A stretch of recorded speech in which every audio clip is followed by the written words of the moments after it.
পুরস্কার হাতে তুলে দিচ্ছেন আমাদের মানবতার কল্যাণে যিনি কাজ করেন রাইদুল আলম, ওনাকে পুরস্কার দেওয়ার জন্য বলা হচ্ছে। আজকে শুকরিয়াহাট মডেল মাদ্রাসার যে খেলাধুলার অনুষ্ঠানটি করলাম, আপনারা দেখলেন মানবতার কল্যাণ পেজের পক্ষ থেকে, যা আপনাদের হয়তো আশা করি নিশ্চয়ই ভালো লাগবে। আমি আশা করি এই খেলাগুলো দেখি পরবর্তীতে আপনারা খেলাগুলোটা দেখে আপনারা উৎসাহিত হবেন এবং আমার পেজটাকে একটু লাইক কমেন্ট শেয়ার করে অন্য কাউকে দেখার সুযোগ করে দেবেন। পাশাপাশি আমি এখানকার একজন শিক্ষক বিন্দুর সঙ্গে কথা বলবো, দেখা যাক উনি ওনার জায়গা থেকে কতটুকু আমি এই কাজটা যে করলাম আজকের এই খেলাধুলা অনুষ্ঠানটা তার মতো থেকে শুনবো, যে তার মতামতটা কতটুকু, তার অনুভূতিটা জানবো।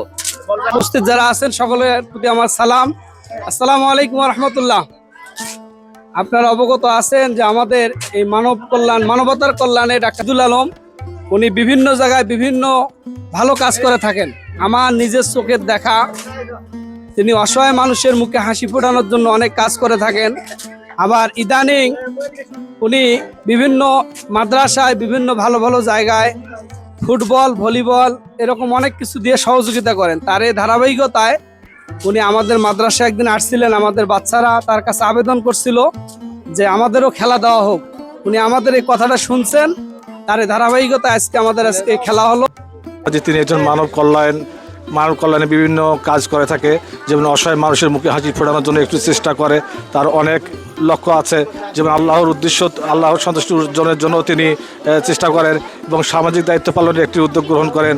অসহায় দুস্থ মানুষের মাঝে গবাদি পশু প্রদান এবং ইতিম ছাত্রছাত্রীদের শিক্ষা উপকরণ বিতরণ, বৃক্ষরোপণ কর্মসূচি বিতরণ এবং সর্বমূল্যে বিভিন্ন সময় বিভিন্ন হাটবাজারে খাদ্য সামগ্রী বিতরণ এবং খেলাধুলা।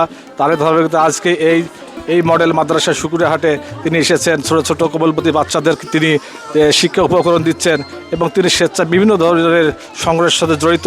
আমরা আশা রাখি তারও একটা পেজ আছে, মানব কল্যাণ নামে একটা পেজ আছে, আমরা তাকে সহযোগিতা করব এবং তাকে অর্থনৈতিকভাবে আমরা সহযোগিতা করব এবং সেই সাথে আমরা যেন এই মানব কল্যাণে তিনি যেন আমাদের সবাইরে অর্থাৎ মিঠাপুকুর অঞ্চলের মানুষের প্রতিটি দোরগোড়ায় পৌঁছে দিতে পারে তার মানব কল্যাণের।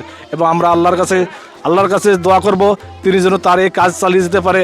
আমরা যতটুকু সহযোগিতা আমরা তাকে করব, এই উদাত্ত আহ্বান জানিয়ে আমি আমার শক্তি বক্তব্য শেষ করছি। আসসালামু আলাইকুম রহমতুল্লাহ বরকাতুহু। ধন্যবাদ ডাক্তার মিলুর ভাইকে। পুরস্কার হাতে তুলে দিচ্ছেন আমাদের মানবতার কল্যাণে যিনি কাজ করেন রাইদুল আলম, ওনাকে পুরস্কার দেওয়ার জন্য বলা হচ্ছে।